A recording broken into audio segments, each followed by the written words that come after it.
Hello, salam, assalamu alaikum, everybody. Welcome to this very different way of presenting a poetry event. We're here today as it's the beginning of Refugee Week, and this is the event by Refugee Council of Australia and the Wylie Center. It's a platform for poets from refugee backgrounds from all over Australia to come together and share their work. Now, when I was first asked to be a part of a Refugee Week event, I had those typical mixed feelings that a lot of us have when we are asked to be a part of these things.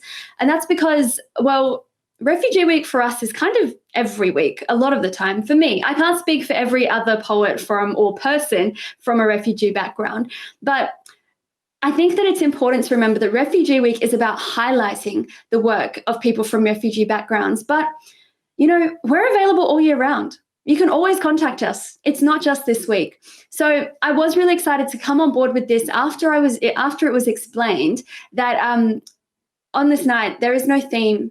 We don't just have to talk about traumas. We're not expected to be any particular way. We are all poets, and we are here to share whatever stories we want to. So today, we have a beautiful selection of poets from you. And again, remember that they're available all year round, not just this week. Well, we're going to give you a bit of a snapshot of each one of their works. So it's quite a short session today. Every poet is going to have about 10 minutes to share whatever it is that they want to share. So to give you a bit of an introduction about the organisations that I mentioned earlier who are behind putting this together. So first of all, we have the Refugee Council of Australia, who conducts regular consultations with people affected by refugee and asylum seeker policies and lobbying the government for a better, fairer alternative.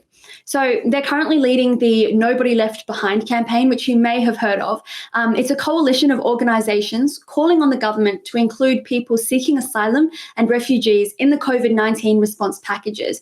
Because as you may have heard, so many people with refugee backgrounds or who are asylum seekers aren't actually eligible for many of the supports that exist for COVID-19 or that are being provided by the government for COVID-19. And that's something that really needs to change. So RCOA is one of the leading organisations in this action. Something else that I'd like to note is that RCOA really aims to make sure that all people from refugee backgrounds who come onto their platforms are paid. So if you would like to support the artist fees or any of the other work that RCOA does, you're welcome to click the link, which will be somewhere. I'm not on a stage, so I don't really know how to do this. It may be up here, down here, it may be in a comment somewhere, but there will be a link that you can check out so that you can support the work that is being done here. I'd also like to thank the Wylie Center for having us and for organising all of this today. I think it's really amazing that I get to come here, that I get to be a part of this, even though I'm all the way over here in Ghana land. And so many of our colleagues today are actually on Kulin Nations in Nam. And we also have a guest who's here from Eora Nation, which is Sydney. And that leads me to how I actually want to begin this show. And that is by acknowledging the traditional owners of the land on which I am on and the many lands that the people that are in this show are also on. I'd like to acknowledge the traditional elders, past and present, and also to acknowledge the ongoing connection with this land. I'd like to acknowledge the time that we are in. I'd like to acknowledge that sovereignty was never ceded, that we currently have great injustices happening to the First Nations people. And as people who identify as refugees, people who fled our homes because of the injustices that existed there, because of persecution, because of dictatorship, because of danger, it is important that we stand by First Nations people and everything that they experience. We are visitors on stolen lands.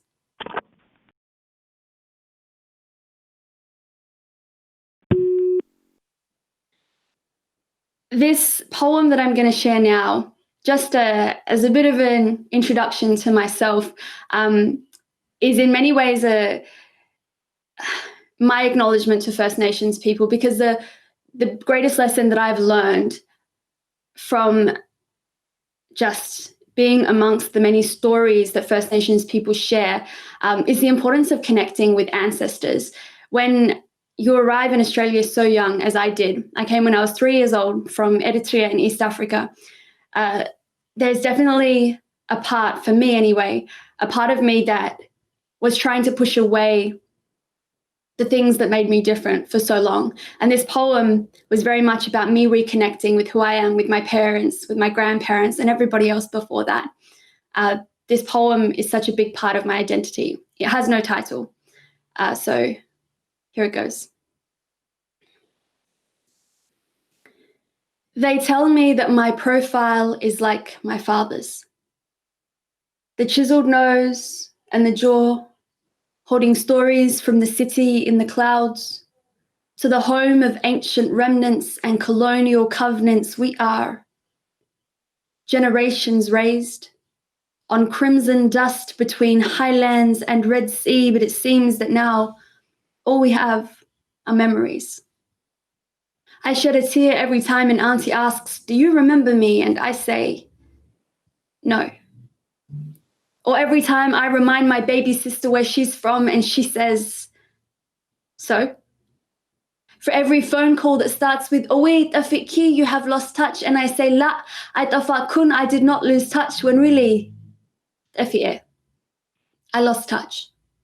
And it always ends with, "Aitatatfi, don't lose touch." And I say, "Aitafinya, I will not lose touch," when really, Katafia, I'm gonna lose touch. And not because I want to, but because I'm lost for words. See, they get stuck in my throat and refuse to leave my tongue. And instead they come out in tears when I think about all those years that I could have captured in my own hands and relived before each conversation. Then maybe we would actually have something to talk about. The moments are few, but so precious.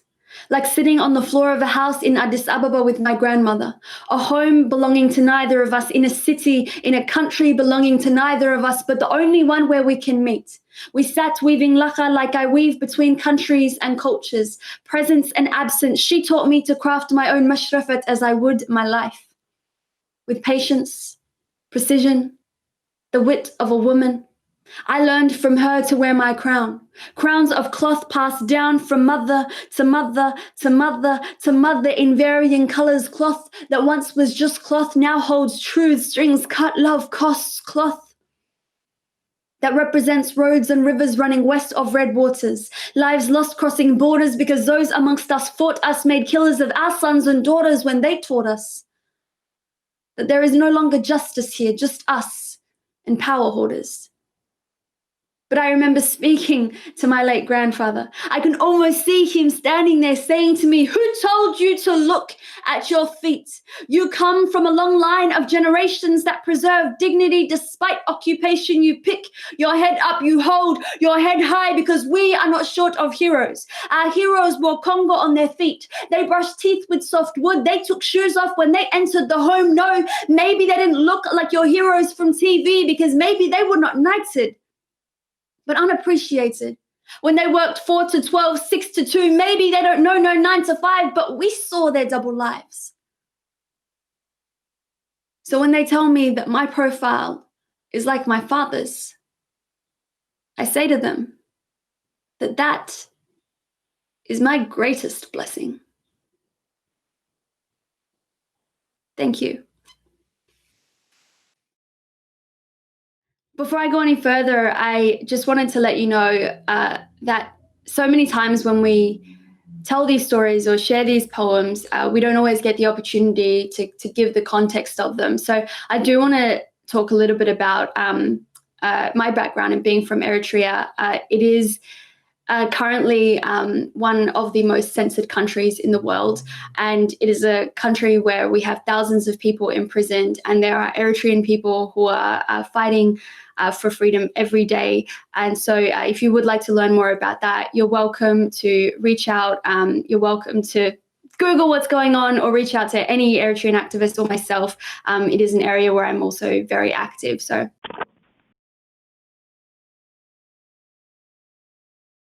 well, that's enough for me. So we're actually going to go into our first poet for the night. So our first featured poet is Hani Abdile, and I'm actually going to read her bio just so that I don't miss anything. So Hani Abdile is a writer and spoken word poet who fled the civil war in Somalia at 16 and was forced to leave her family behind. She made her way to Australian waters by boat and was detained on Christmas Island. Hani is the author of I Will Rise, an honorary member of PEN International, and a lead writer for Writing Through Fences. She currently lives in Sydney. So coming to us from Euro Nation is Hani Abdullah. This poem is called I Got a Friend, and it's about the feelings that you have when your brain has a lot of things to deal with. And I mainly dedicate this poem for the young people who sometimes struggle with a lot of anxieties and anxious about many things. It's called I Got a Friend. The other day, I went for a long walk with my longtime friend somewhere between Coogee and Bondi. Our friendship contains sanity and misery. It's hard to pair with because their presence colonized my existence. My limbs are weak, my mind is awake, and my world is wild. I'm a river flowing with doubts. Its shadow grips me with force. It's like a snake surprises me. Its pain, its plan is to drain the meaning of life out of me, which upsets me quite often. Now that you have invested in my body and made base in my veins, I'm falling into a canal of frustration and despair. At sometimes I appreciate you because you're not the only one who put me in hand clips. I've already been captivated in all aspects of life. Your visitation is unpleasant and your lesson is valuable. So easily I have you have the control of my mood. You discorrelate my despair into confusion, my desires into distraction, and my dreams into dust. Now, where would you take my ashes? Which seas would you collaborate to separate the energy of my soul? It's okay, because sometimes drowning in your own misery is better than pretending to smile. Dear anxiety, stay in the friend zone. Okay, I'm ready. This one is called I Will Always Be Part of You. It's a poem that I wrote for my mother. Because sometimes you realize how important people are in your life when you left them. Well, they're closer to you, it's too much seeing each other. But when they are far away, you kind of miss them a lot. And I wrote this poem, I guess about 4 years ago, and I think it's always important. And I appreciate our mothers and the hard work they do. And every mother, because it's kind of a full-time job to be a mother. I will always be part of you. At the first, I only moved little. You could always feel I was moving around, sometimes left, right, or in the middle. And as time went, I was really starting to grow. It wasn't easy for you. In fact, you were so proud of the pain because you had the hope that one day I will born. And as the days and night passed, I was all over your stomach. You felt like running a race.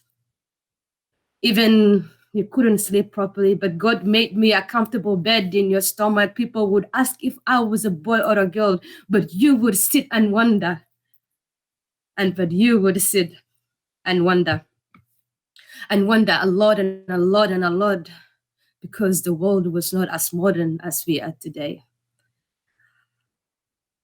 But I was on the safest place ever to be. I know you would like to know my weight, how tall I was, the color of my hair. Would I look like you or dad? But you pray a lot and handle the pain. You felt like these 9 months were more than years. Even when I was inside your stomach, you never wanted me to feel alone. My dad may forgotten. My dad may left and forgot that I was somewhere in your body. But you planned my name and prepared my clothes. You called me my child. You called me my child. Well, even I didn't exist. And I'm sure I was made straight away from your heart. After 9 months, we met for the first time. Your love and kindness were my gift. When I first arrived the world, the birth of you was so painful and tears were rolling into your cheeks. But at the end, they were tears of joy. There was no one like you in a place in the world. It didn't matter to you if I was a boy or a girl. You You are very happy that now I exist in this world. Until the day I was born, until now, you're always so proud of me. And I appreciate that you are my mother every day of my life. You have fulfilled my dreams in more than I can say. But now, all right, just give me 1 minute. The day I was born until now, you always feel so proud of me. And I appreciate that you're my mother every day of my life because you have fulfilled my dreams in more than words can say. Every minute and every second when I see you, I look into your eyes. You never change. You're always the same. And I can feel how excited that you are, that I'm a grown-up now. When I cry, you wipe my tears the way you brought me up with good manner and respect. But now I'm alone and you're far away from me. Which shoulders would I use when I cry, and who would wipe my tears away? But for sure, no one can replace your position. But one day before you die or I die, I want to take care of you good, because our beloved Prophet Muhammad sallallahu alaihi wasallam said, every child's paradise is under their mother's feet. And at the end of the day, I will always be part of you, never apart from you.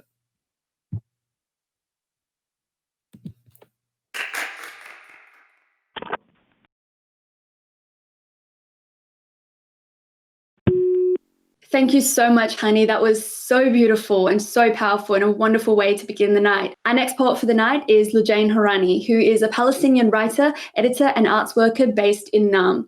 Their practice uses little stories to ask and answer big questions. Lujayn has been published in Overland, Mianjin, The Lifted Brow, Going Down Swinging, and Voiceworks, amongst many other things. Please welcome Lujayn Hourani. Hi, everyone. Thank you for having me. I'm going to be reading an excerpt from a longer poem about Palestine diaspora and BDS. But before I get started, I'd like to acknowledge the traditional owners of the land from which we're filming today, the Wurundjeri people of the Kulin Nation. I want to acknowledge that the colonial forces that led to me being a refugee are the same ones that allowed me to settle here. It's the same fight. So I stand in solidarity, obviously, with our First Nations community. Cutting off something's air supply is not murder because you're almost dead. Cutting off something's air supply is not murder because the thing shouldn't exist. Strangle, no, that's not the right word. Maybe the word I'm thinking of is suffocate. No, maybe that's not it either. Suffocate. I just want to cut off its circulation until it says, hey, give me back my oxygen. And I will say, no. Nothing ever really stops existing. Nothing ever really stops existing, even if you kill it. Nothing ever really stops existing, even if you kill it. This is a good thing because we do not want to die. Nothing ever really stops existing, even if you kill it. This is a bad thing because it means burning a flag is not enough. Nothing ever really stops existing, so why bother killing it? Those little spiky balls in mountain grass whose name I do not know, and I will never know because I will never look it up, because it is not my secret and I'm not nosy. Stuck to the cuff of my jeans, following me all the way to the harbor, stuck to the sleeve of my jacket, pulling something up almost all the way. A pillar holds something up. A pillar holds something up until it falls. A pillar holds something up. Is 5 of them overdoing it? A pillar holds something up. Is 5 of them overdoing it? The answer is no. A pillar holds something up, but what makes a pillar a pillar? Rubble makes a thing holy, because you go to a place and you say, this was worth fighting over, and you are not half wrong. Eventually, the rubble stops counting for all that much, because green grows thick through and over it. And you can start lying to yourself. We're rebuilding. Jannah, meaning heaven. Heaven is full of flowers. It's as if the universe were a garden. Jnaina, meaning garden, named as such because you're pretty close to heaven, but you're just not there yet. Jenin, as in the city. It's full of farmland, and if you're from there, your world is a garden. What warrants a war? Beauty. My dad said this. When you are in the back seat of a minivan, you will spend 3 hours saying, I don't get it. And when you get to Jenin, you will say, I still don't get it. You will reach the refugee camp and you will say, you're not doing a very good job at explaining it to me. And then your sister will show you a video she took somewhere along the drive, and it's several minutes long, and because the car was moving so fast, it's just a horizontal blur of green, and you will say, where was I when this was happening? But not out loud. Nothing ever really stops existing. This means that nothing ever really stops happening. This means that even when you are not in the right place at the right time, you'll still be there to witness it. Even when you are not in the right place at the right time, you are always there to experience it. Even when you are not in the right place at the right time, you are always experiencing it. Your eyes are red hot and wet your whole life. You spend 22 years figuring out why and 2 more figuring out what to do about it. Sometimes you kick the pavement like it owes you something, and sometimes you dribble onto the low pile carpet of your bedroom. Most of the time, though, you feel like Bilal, on your back under the fat sun, a boulder on your chest, being punished for your calls to action, no matter how right they feel. God, what's the word I'm looking for?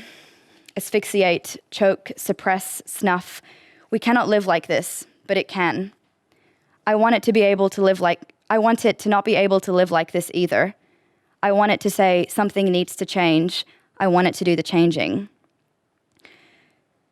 Trapped. I want it to feel trapped. I'm at the center of something, and yes, I can break through the plastic barrier of the thing I'm in, but then I will just be trapped again, this time in something bigger.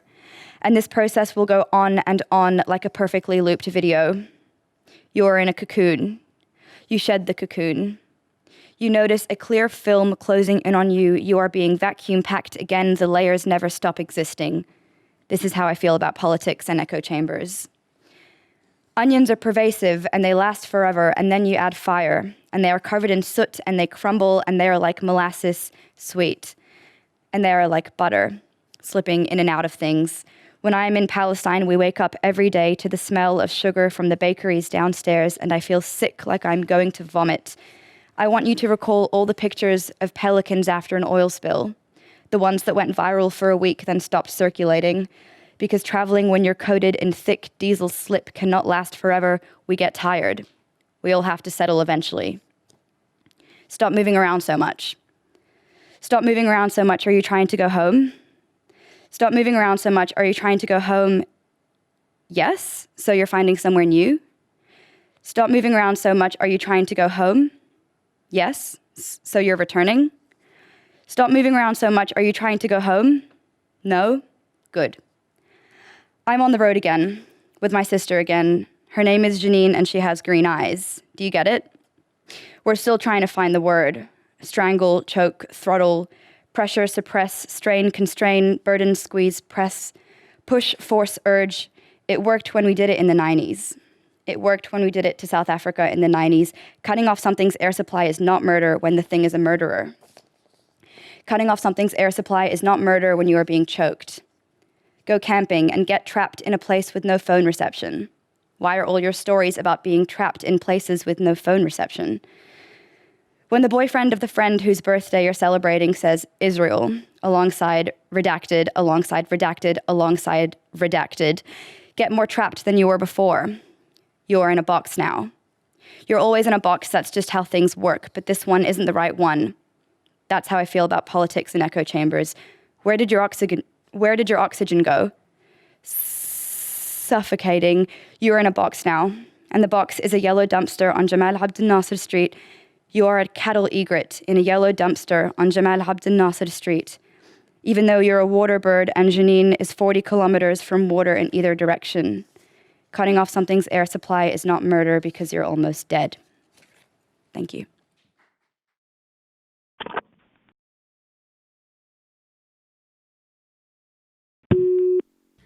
Beautiful. Absolutely love your work, Lujayn.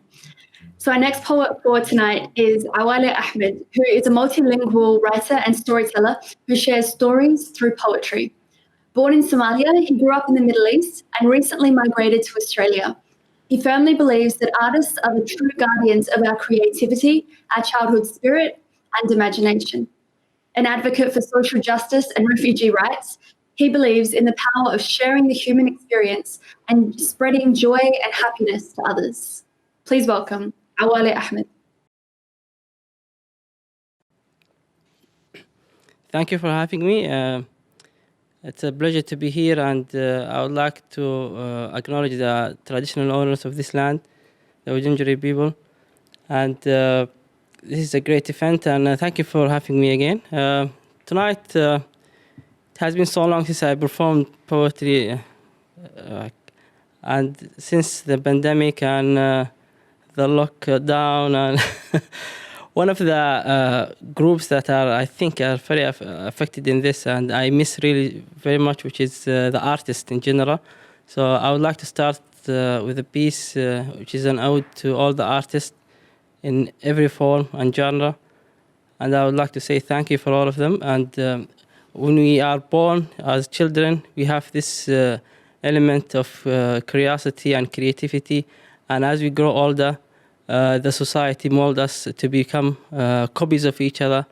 Remember that you were born original and don't die a copy. So this is an ode to all the artists. I'm sending my love to the creative, to the poets who speak magic, to the painters whose art silently speak, to the dancers who swiftly move, to the musicians, magicians, and artists on the streets, to the spectators who enjoy the show. You make life more beautiful, fun, interesting, and colorful. You channel that inner child in all of us. You channel that inner child that knew nothing but love and dreams. Your heart is still pure, uncorrupted by society. Maybe you did not grow up or wake up to the harsh reality. I applaud you for fighting for all of us, for trying to save the child in all of us. You are my heroes, my champions. For a champion is always fighting for the underdog, for he or she sees beauty even in the midst of humanity's downfall. You are the hope keepers, knowledge seekers, future leaders. Thank you for guarding the flame, for passing the light, for keeping the hope alive. Thank you. So that was my first piece. So to thank all the artists, and hopefully you'll come back and share your art with everyone and with a big audience in the future, in the near future, hopefully. My second piece, it's about home. So last year I was fortunate enough to participate in a festival, and I was in a poetry workshop, and we were told to write something about home. So as a third culture kid, you know, you have this kind of, you are torn apart between your motherland and the country that you moved in, and as a refugee or not, and if you speak like multiple languages and you have different cultures, it's like you are torn apart between. So the question of where is home, it's a big question. So it will take some time to think about. So here was my answer about home. Home. All my life, I was in a quest to find happiness, to be complete and content, to find home and stay there forever. I moved from one place to another. I have few different homes. Which one is mine? Somalia, my motherland, Arabia, where I grew up, or here, where I live? I can't seem to belong fully anywhere. I will be a stranger all my life. Everywhere I go, everywhere I land. Maybe I will find home in the people that I love. Maybe home is not a place. Maybe it's a person. Or maybe it's something that we call love. Something tells me, find love and you will find home.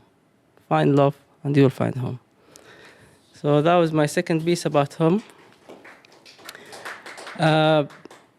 You know, I've been here in Australia for 4 years now, and before I came to Australia, I've never written any poetry in English. So all my poetry was in Arabic before I came here.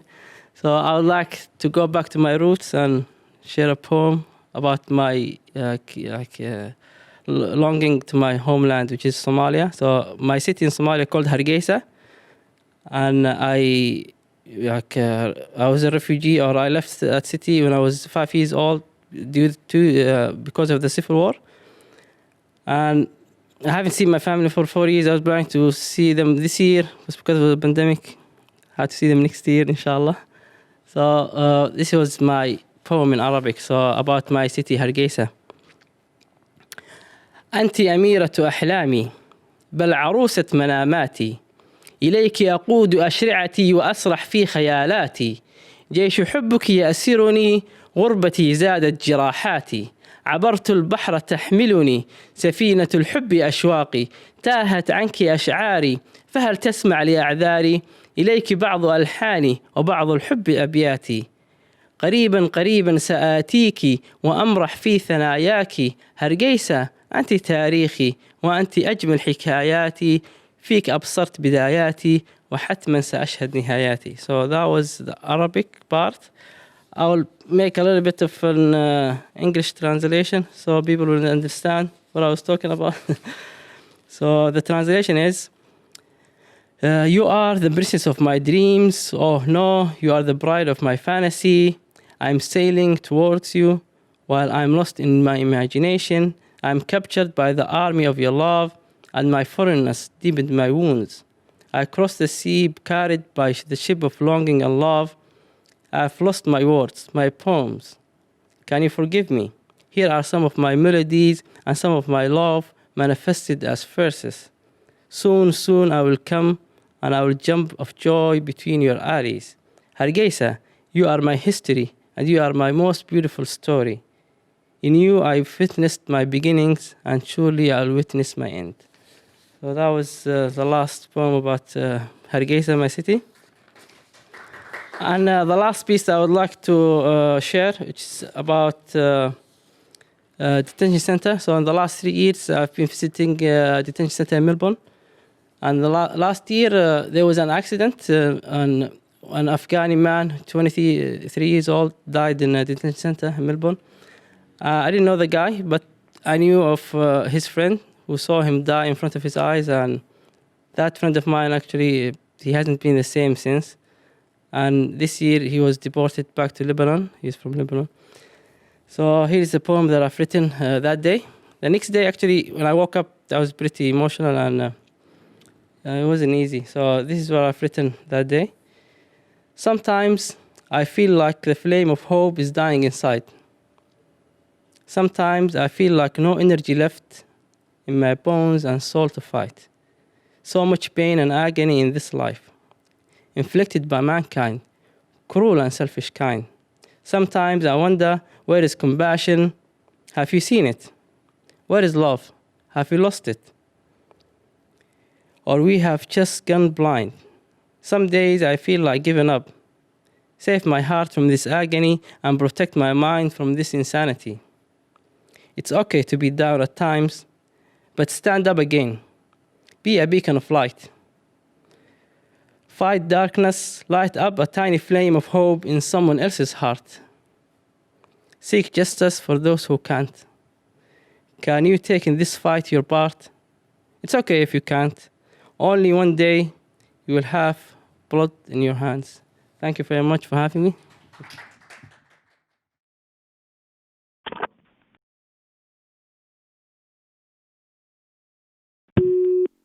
Thank you, Awale. It was so nice to hear your poetry again. It's been so long, and I really loved it. And finally, I would like to introduce Flora Chol. She's a brilliant Melbourne-based South Sudanese writer and poet. She's the published author of Tomorrow's Dream, which was her debut poetic anthology. Flora's writing is an unprovoked stream of literary consciousness that critically delves into complex modern-day discourses. Through an in-depth poetic lens, she explores topics of race, whiteness, gender, cultural and traditional binaries, intergenerational trauma, and social as well as political issues. Flora's poetry is about deconstructing unnatural systems and serves to place the human voice in a state of unapologetic truth and power. Please welcome Flora Chell. Hello, everyone. Thank you, Manal, for the intro. So my name is Flora Chol, and I suppose I'm very happy and enlightened to be here today to in celebration of Refugee Week. It's one of those occasions that I always really enjoy taking part of, purely because I believe that as, refugees, it's important that we are the ones who are always leading the way and being the pioneers of telling our own stories, as opposed to taking the audience, being in the audience while people talk about our journeys and our experiences and everything. Before I get started, I would like to acknowledge that the traditional custodians of this land, and to really shed a light on the plight of all refugees, and recognize that as refugees who've come from all corners of the globe and occupying new spaces, new homes in a country like Australia, we're basically guests on stolen lands.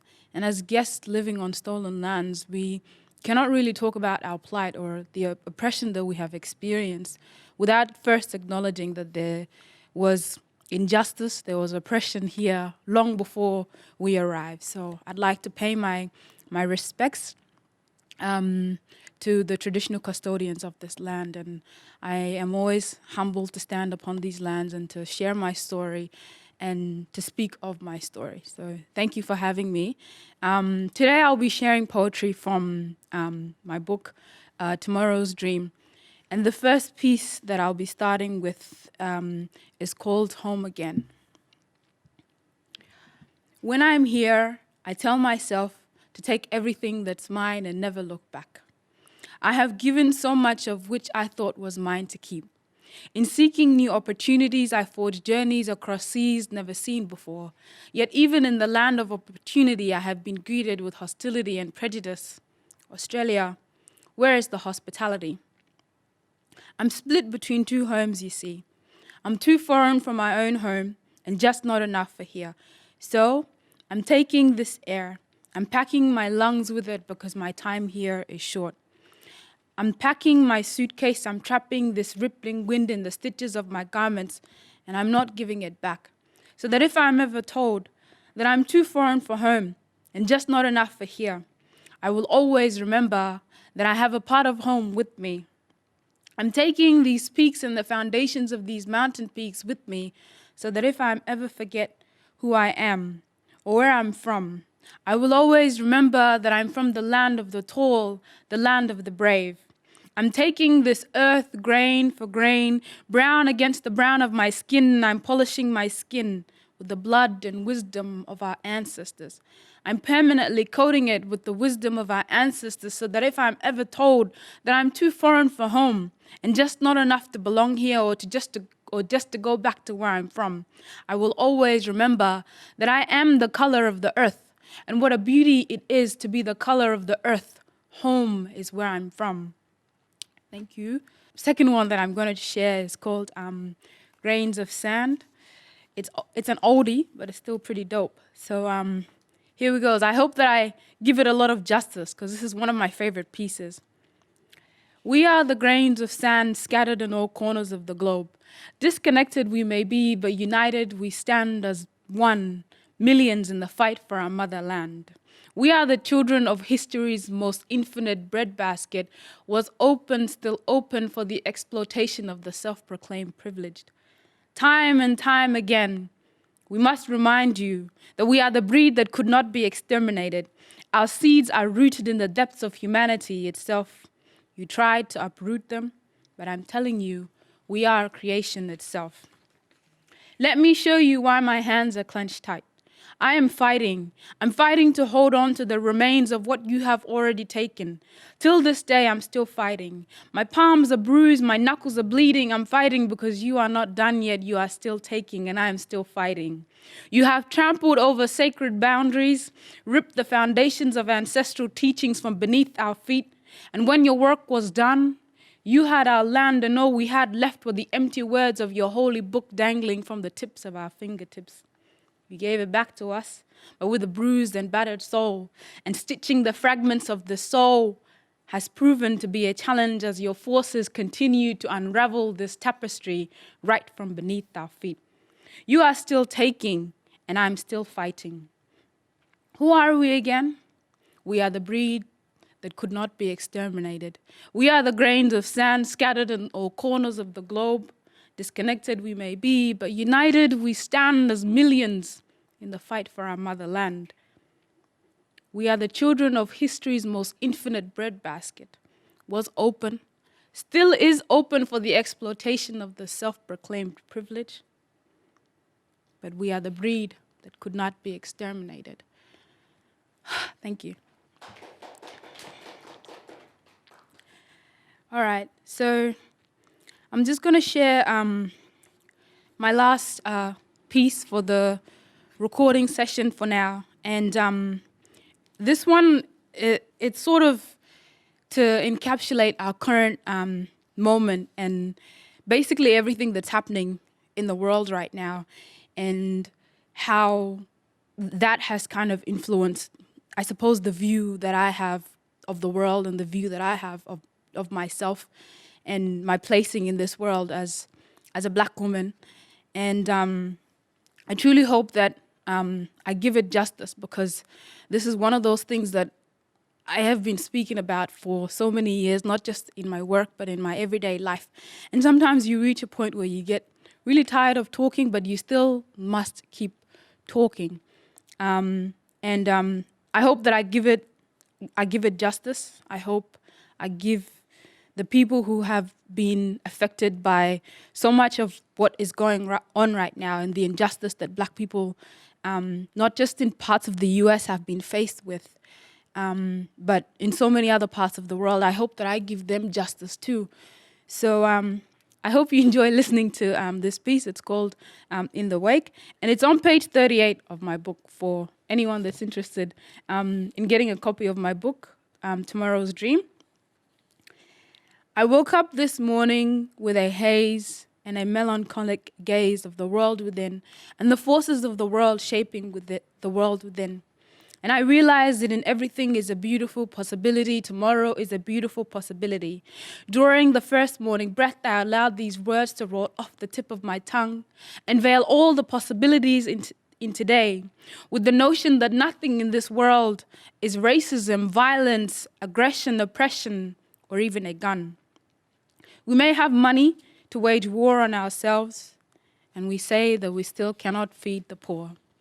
I suppose that this irony is bittersweet, because destruction is always ominous if it never comes knocking down your own doors.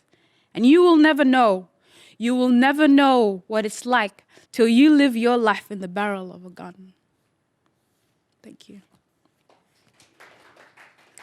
All right, that's the end of my session for now. Thank you for having me. It was a great pleasure. And that's all that we have for you tonight. Thank you so much for tuning in. I do hope you enjoyed it. I hope that you took away something from all of the stories from different parts of this world. I hope that you take the time to actually look into some of the experiences and look into some of the things that we often carry with us every day as refugees. When we are connected with people on the other side of the world who are going through so much. So many of us have our families who are still struggling, who are still experiencing what it is to travel across oceans and land to find safety. And we carry that with us all the time. And so I do hope that hearing these stories from these different countries means that you'll take the time to actually learn about what's going on in different parts of the world.